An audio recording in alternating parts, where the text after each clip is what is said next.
Atenção porque vai começar a aula de ciências. Olá pessoal, boa tarde, sou a professora Sandiele. Estou aqui para mais uma aula de ciências do sexto ano. Vamos começar com a correção da atividade anterior, que na primeira questão ele dizia o seguinte: entre todos os movimentos realizados pela Terra, a rotação e a translação são considerados como os dois mais importantes, pois são os que exercem maior influência no cotidiano da sociedade. As consequências principais da rotação e da translação da Terra são respectivamente. Então, nós tínhamos aí 5 alternativas. Letra A diria a intercalação das atividades solares e a variação cíclica dos climas. Não seria essa. A ocorrência das estações do ano e a sucessão dos dias e das noites. Letra C. A sucessão dos dias e das noites e a ocorrência das estações do ano. Letra D. A existência dos solstícios e equinócios e a duração do ano em 365 dias. E letra E. A duração dos ciclos solares e a diferenciação. Então, a alternativa correta seria letra C, tá? A sucessão entre dias e noites e a ocorrência das estações do ano, porque estavam respectivamente nessa ordem, o movimento de rotação e o movimento de translação. Segunda questão era para vocês preencherem, assinalar a alternativa que corretamente preenchesse as lacunas. Então, a alternativa correta seria letra B, porque o movimento de rotação em que a Terra gira ao redor do seu próprio eixo dura cerca de 24 horas e ele é responsável pela formação dos dias e das noites. Terceira questão, coloquei só o gabarito, letra A. Quarta questão e quinta, ele falava sobre o equinócio e o solstício. Então, quarta questão perguntava: o solstício é um fenômeno astronômico que marca o início de 2 estações do ano. Quais meses do ano esse fenômeno aconteceria? Então, nós vimos que os meses que acontece o solstício, é o mês de dezembro e junho, tá? Dezembro inicia o verão e junho inicia o inverno. E na quinta questão ele perguntava os meses que acontece o equinócio. Então, o equinócio acontece em setembro, aproximadamente 21 de setembro, e dia 21 de março, tá? Que é quando inicia em setembro a primavera e em março o outono. Agora nós vamos iniciar a nossa aula de hoje, que fala sobre rochas e minerais, a formação das rochas e fósseis, qual é a sua origem, tá? É a continuação do conteúdo anterior. Então, a composição da crosta terrestre. A crosta terrestre ela é formada por diferentes tipos de rochas e em sua superfície também pelos solos.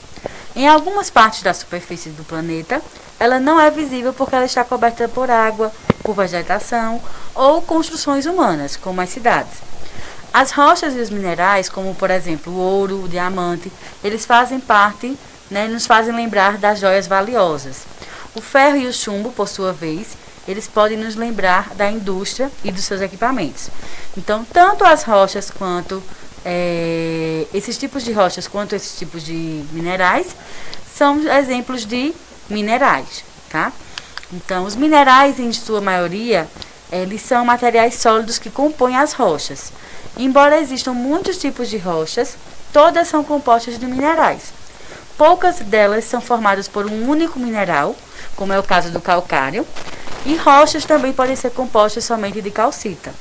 E a maioria das rochas, ela é um agregado de diferentes minerais. Então, vários minerais participam da composição.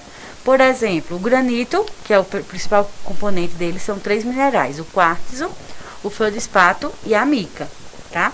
Então, o granito é um tipo de mineral que ele é formado um tipo de rocha que ele é formado por vários minerais.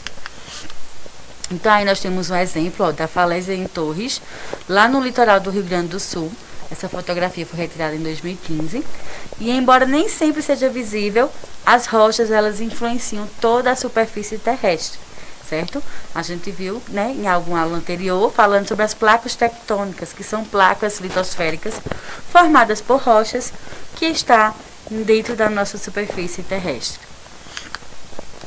Então, as rochas elas se extraem dos minerais e elas também são muito usadas na construção civil e nas artes plásticas. Então, no meio científico, elas são classificadas de 3 formas: rochas ígneas, rochas sedimentares e as rochas metamórficas. Nós vamos ver mais adiante o que é cada uma e como elas se formam, tá? Aí a gente tem uma imagem, né, de escultores que se aproveitam das características das rochas para fazer seus trabalhos. Elas podem ser maleáveis, resistentes a condições climáticas, né? E aqui na foto nós temos 3 esculturas de pedras de sabão que foram esculpidas por Aleijadinho na Basílica do Bom Jesus de Motozinhos, está lá em Congonhas, Minas Gerais. Então essas 3 esculturas estão lá expostas para os turistas apreciarem. Então, o primeiro grupo que nós vamos ver hoje de rochas são as rochas ígneas, ou também chamadas de rochas magmáticas, certo? O nome ígneas, que é o ignis, ele vem do latim e ele significa fogo. Por quê? Porque elas são produzidas a partir do resfriamento e pela solidificação do magma. Então, o vulcão, quando entrou em erupção, aquela lava ela vai sair, né? Vai ser expelida e depois de um processo ela vai ser resfriada naturalmente pela superfície. Então, após o resfriamento, ela vai se transformar numa rocha ígnea ou também chamada de magmática. Existem 2 tipos de rochas ígneas que diferem pelo local onde o magma se solidificou. A primeira são as rochas ígneas vulcânicas, que elas se formam na superfície terrestre quando o magma extravasa como lava dos vulcões e elas se solidificam rapidamente. E como se formam as pedras, pomes e o basalto, tá? Então, são exemplos de rochas vulcânicas. O outro tipo de grupo de rocha são as ígneas plutônicas, que são aquelas formadas quando o magma se solidifica lentamente abaixo da superfície terrestre, a muitos quilômetros de profundidade, que é o caso do granito, tá? Então, essas rochas ígneas plutônicas, elas ficam localizadas abaixo da superfície terrestre, tá? Já as vulcânicas, elas vão ser formadas a partir da erupção do vulcão. Então, aqui nós temos 3 exemplos, né? A imagem A aqui é uma fragmentação de rocha ígnea, certo? Cerca de 10 centímetros de andesito, que é uma rocha vulcânica. A imagem B tem uma imagem de um fragmento, né, de um pedaço de riólito, que é um tipo de rocha vulcânica também porosa. E à direita, vocês estão vendo a extração de um granito, que é um tipo de rocha plutônica, utilizada em revestimentos de pisos, paredes, fachadas, tá? A gente utiliza bastante, né, como material de construção, tá certo? Na construção civil. Próximo grupo de rochas são as rochas sedimentares. Então, exemplos de rochas sedimentares são o arenito, o argilito, o varvito e o calcário. São formadas pelo acúmulo de sedimentos, ou seja, geralmente são fragmentos de outras rochas. Então, outras rochas elas vão ser agrupadas, seja ela por intemperismo, por ação de erosão, e elas vão formar uma nova rocha. Esse tipo de rocha costuma ser utilizada como revestimento de calçadas, pisos e paredes. Aí vocês têm uma imagem que mostra a sedimentação das rochas, tá? Esse processo, vale lembrar que ele demora milhares e milhares de anos, não é um processo rápido, certo? Ele é um processo bem lento. Então, a formação das rochas sedimentares, ela estará esquematizada a seguir da seguinte forma. O acúmulo de sedimentos ele pode ocorrer, por exemplo, nas margens de um rio, no fundo do mar ou em uma praia. Esses sedimentos eles vão se acumulando e formando camadas ao longo do tempo. E a parte que está embaixo, ela sofre uma pressão cada vez maior, de modo que acaba se compactando e endurecendo. Então, essas rochas sedimentares, elas podem apresentar camadas e, às vezes, elas vão ter vestígios de seres vivos que viveram no planeta em épocas remotas.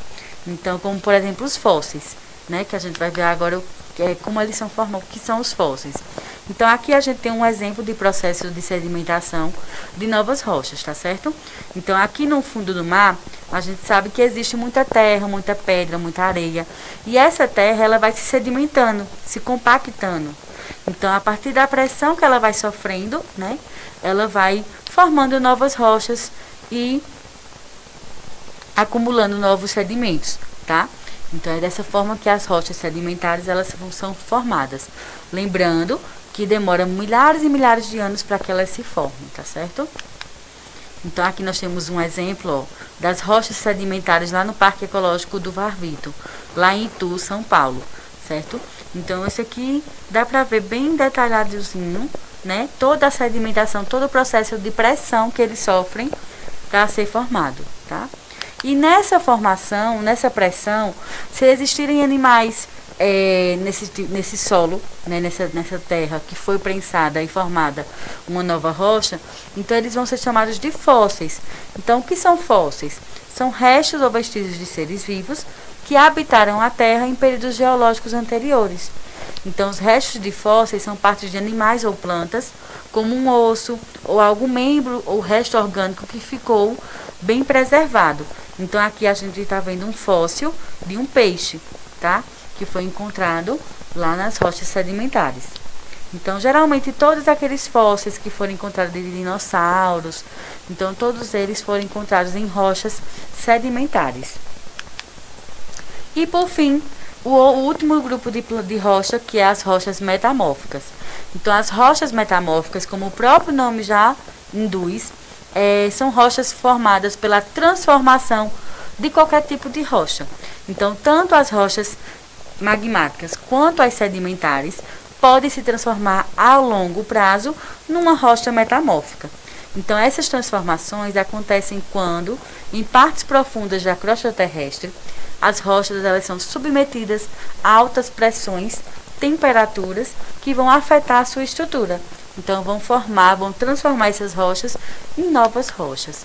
Então, por exemplo, aqui a gente tem uma rocha original, por exemplo, o granito, que ao sofrer grande pressão e temperatura ao longo de anos, vai se transformar numa rocha metamórfica chamada de gneiss, tá? O argilito, que vai se transformar em xisto, arenito, que se transforma no quartzito, e o calcário, que vai se transformar no mármore, certo? Todas elas são exemplos de rochas originais, certo?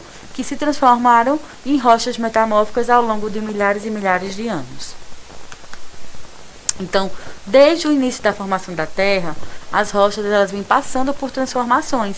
Dependendo das condições do ambiente, cada tipo de rocha ela transforma-se em outro tipo. Então, o granito, que é um tipo de rocha magmática ou ígnea, quando ela sofre altas pressões e temperaturas em camadas profundas da atmosfera, da crosta terrestre, elas podem se transformar no gneiss, que é uma rocha metamórfica. E na superfície terrestre, os sedimentos que se desprendem do granito podem formar um arenito, que é um tipo de rocha sedimentar. Então é isso, pessoal. Espero que tenham gostado. Fique com Deus e até a próxima aula, tá? Tchau!